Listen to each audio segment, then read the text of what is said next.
Hello, everybody. Thank you for tuning into the GSMC Hoops and Heels Women's Sports Podcast, brought to you by the GSMC Sports Network. My name is Samantha Genzer, and I will be your show host for you guys today. We have a great show for you guys. I'm very excited. I am so sorry I was unable to film on Monday like normal, but I am so happy to be back, and I'm really excited for today's show because we had a lot of Olympic trials this weekend that we need to talk about. So, the show is going to be very much Olympic trials heavy. We'll be starting by recapping recent WNBA games to start.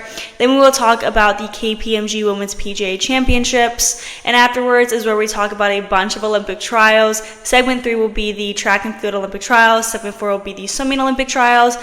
And then lastly, segment 5 will be the diving Olympic trials. Before we start, I would like to ask that you like and follow the show, and to become a part of our show to tip and donate using the link gsmcpodcast.net.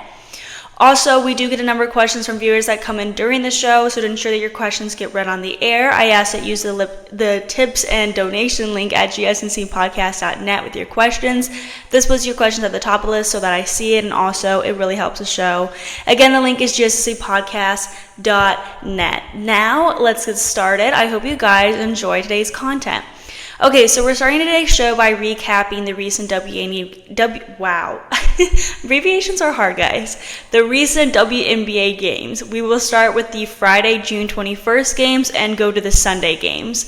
The first game we're going to talk about is the Atlanta Dream v. Indiana Fever game, where the Fever absolutely dominated the game. And Caitlin Clark actually made history as the third fastest in WNBA history to reach 100 career assists. The final score was 91-79. NaLyssa Smith had 21 points and 9 rebounds, and Caitlin Clark added 16 points and 7 assists. Indiana scored a season-high 35 first-quarter points to build a 10-point lead after shooting 70% from the field.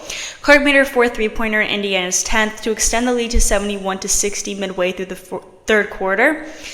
It came during an 11-3 run that ended in a 79-62 lead. The Fever cruised in the fourth. Kelsey Mitchell added 10 points, and Aliyah Boston had 10 points, 10 rebounds, and 3 blocks for Indiana, which won its fourth straight game. So this is their fourth straight game, which is really huge for them because I believe they haven't had 3 straight winning games since 2015. So fourth, that's huge.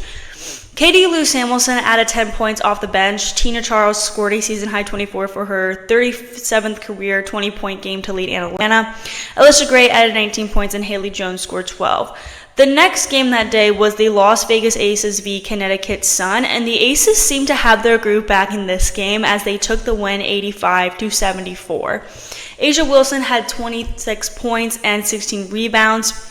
And Kelsey Plum added 18 points. It was Wilson's fourth game this season with 25-plus points and 15-plus rebounds, one shy of Tina Charles' double WNBA record of 5 set in 2021. Wilson also reached 20-plus points for the 19th straight regular season game. Las Vegas' double-digit lead was trimmed to 7 points midway through the third quarter, but the Aces closed on a 9-3 run for a 63-50 lead. They opened the fourth on a 7-3 run to make it 70-53. Alicia Clark added 11 points off the bench for Las Vegas. Kaya Stokes grabbed 10 rebounds to help the Aces dominate the glass. Now on the other side, Jajana Carrington scored 11 of her 19 points in the third quarter, and Breanna Jones added 18 for Connecticut. Alyssa Thomas, who was called for her fourth foul in the third, finished with 6 points and 7 assists. Dewana Bonner, averaging a team-high 17.5 points per game, was held to 6 points on 2 of 10 shooting. On Saturday, we saw the New York Liberty beat the Los Angeles Sparks 98-88. Breanna Stewart had 33 points, 7 assists, and 6 blocks. Sabrina Ionescu added 24 points, and Kayla Thornton had 20 for New York, which has won 10 of its last 11 games. Stewart made sure they sweep the 2 games. She had an incredible first half on both ends of the floor. Stewart scored 24 points and 5 assists to go along with 5 blocks. She became the first player in WNBA history to have over 20 points, 5 assists, and 5 blocks in a half. That's insane. Stewart, who also had 3 steals, made 8 of her 10 shots from the field in the opening 20 minutes. Thornton hit a career-high 6 3-pointers, including 5 in the second half. New York was still missing guard Courtney Vandersloot, who has missed 7 games to be with her mom, who passed away over the weekend. And Vandersloot did return to the team Saturday and was warming up before the game. The Liberty were also still playing without NaLyssa and with a back injury, and Lainey Hamilton with a knee injury. Now, Darica Hamby scored 20 points to lead Los Angeles, and Los Angeles has its own injury issues with Cameron Brink, like we talked about. She's out for the season with a torn ACL in her left knee. And Azura Stevens still sidelined after having surgery on her left arm. Lexi Brown was also out with an illness, and the Sparks signed Queen Egbo to a hardship contract. Egbo arrived in New York late the previous night, and without any prep to make her a custom jersey, she wore number 44 with a white tape over the jersey name. Also on Saturday was the Dallas Wings v. Washington Mystics game. The final score was 97-69, with the Mystics coming out on top. The Wings are not looking sharp at all right now, which is really disappointing. Emily Engstler scored 10 of her career-high 23 points in the first quarter. Stephanie Dawson had her first double-double since 2022. Engstler made 7 of 11 from the field, hit 3 of 4 from three-point range, and grabbed 9 rebounds. Dolson finished with 16 points and a season-high 10 rebounds, and Carly Samuelson scored 17 points for Washington. The Mystics, who had set a season-high for points in a game, have won 3 of their last 4 following a 12-game losing skid to open the season. Natasha Howard led the Wings with 19 points, and J.C. Selden, the number 5 overall pick in the draft, scored a season-high 16 points. Erika Ngambale scored a season-low 6 points, though, which was really shocking to me. She was averaging 25.4 points, second in the WNBA right now, so I was not expecting her to only have 6 points, but then again, sometimes that happens with your top scoring players. Lastly, I wanted to mention that Ariel Atkins finished with 7 points for Washington. The last game on Saturday was the Phoenix Mercury v. Minnesota Lynx, and the final score was 73-60 with the Lynx at top. Not a shocker, really. Nafisa Collier scored 23 points and grabbed 14 rebounds, and this is now the Lynx' 6th win in a row. Alana Smith scored 14 points, and Courtney Williams added 12 points and 9 rebounds for the Lynx. Natasha Cloud led the Mercury with 14 points and 5 assists. Rebecca Allen scored 11 points, and Brittany Griner added 10. Smith hit a three-pointer to make it 9-6 lead about midway through the first quarter, and the Lynx never again trailed. Diana Taurasi hit a pull-up jumper that got Phoenix even at 17 all moments into the second quarter, but Collier scored 6 points in a 12-2 spurt over the next 5 minutes to push the lead into double figures. Allen hit a three-pointer, and Cloud followed with a layup that cut the Mercury's deficit to 46-39 with about 4 minutes left in the third.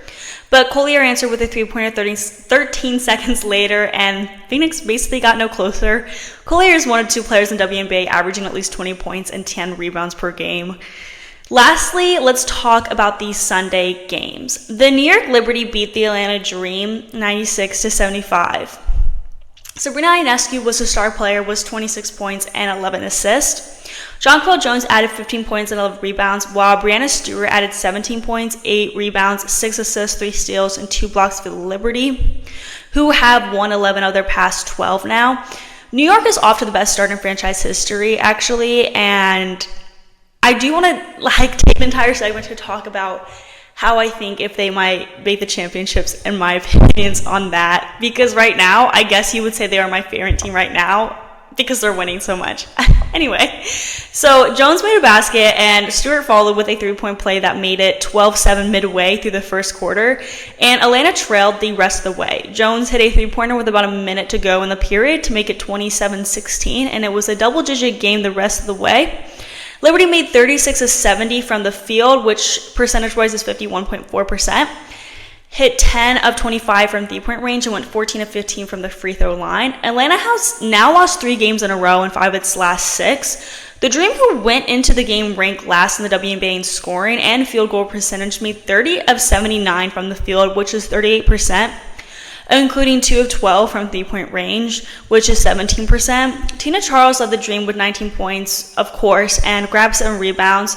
Shannon Parker-Titus added 10 points.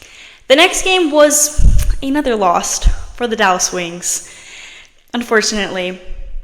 Stephanie Dawson scored 18 points to lead 5 Washington players in double figures. Carly Samuelson and Emily Engster scored 13 points apiece, while Maisha Hines-Allen and Ariel Atkins each added 12 for Washington, which swept Dallas in consecutive games. The Mystics have won 4 of their last 5 after opening the season with 12 consecutive losses. Dallas has now dropped 11 straight games. Angsler hit 3 of 3 from behind the arc, and Atkins finished with 7 assists, 3 steals, and 2 blocks. Ungabwale hit a 3-pointer to give the Wings 10-point lead with about 6 minutes left in the first half, and they took a 51-46 advantage into the break. Dallas made just 4 of 15 from the field in the third quarter as the Mystics hit 5 threes as they led into the fourth. J.C. Selden hit a 3-pointer that cut Washington's deficit to 85-79 with 2 minutes left, but the Wings once again got no closer. Natasha Howard scored at 26 and Ungabwale added 23 for Dallas, so a much better game for her. Sheldon finished with 11 points and Monique Billings grabbed 14 rebounds to go with 8 points. The next game was the Sun v Seattle Storm matchup. Joel Lloyd had 16 points, 5 assists, and 5 rebounds. Skylar Diggins-Smith added 13 points and 8 assists, and the Seattle Storm beat the Connecticut Sun 72-61. Nika Onwumike also scored 13 for the Storm. Easy McGregor finished with 11 points and 9 rebounds, with Jordan Horston scored 10 points with 7 rebounds and 3 steals. The Sun led by as many as 11 points in the second quarter before Lloyd hit 2 free throws to give Seattle its first lead at 30-28 with about 2 minutes left in the half. Connecticut reclaimed the lead when Breanna Bonner made a layup with about 5 minutes to go in the third quarter, but Onwumike answered with a 3-pointer 42 seconds later that gave Seattle the lead for good. It sparked a 12-2 run that was capped when Horston scored 5 consecutive points. Lastly, Alyssa Thomas had 14 points and 14 rebounds for the Sun, and Brianna Jones also scored 14 points, and Tyasha Harris added 10 points.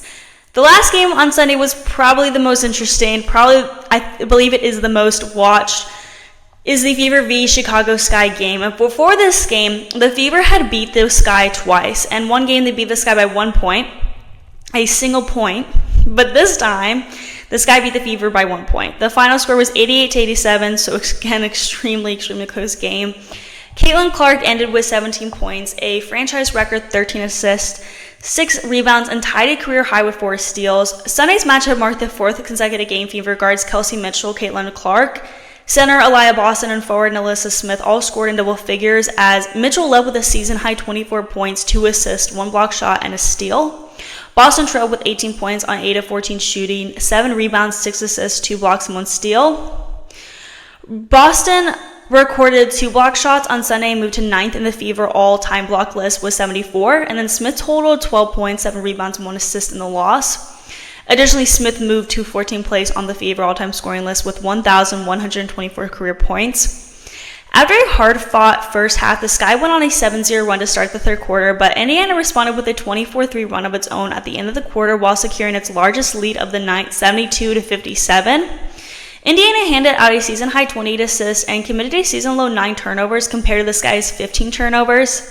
3 Sky players scored in double figures, led by Angel Reese's 8th straight double-double and a career-high 25-point, 16-rebound performance. Sky guard Kennedy Carter followed closely behind with their 23 points, 5 assists, and 2 rebounds.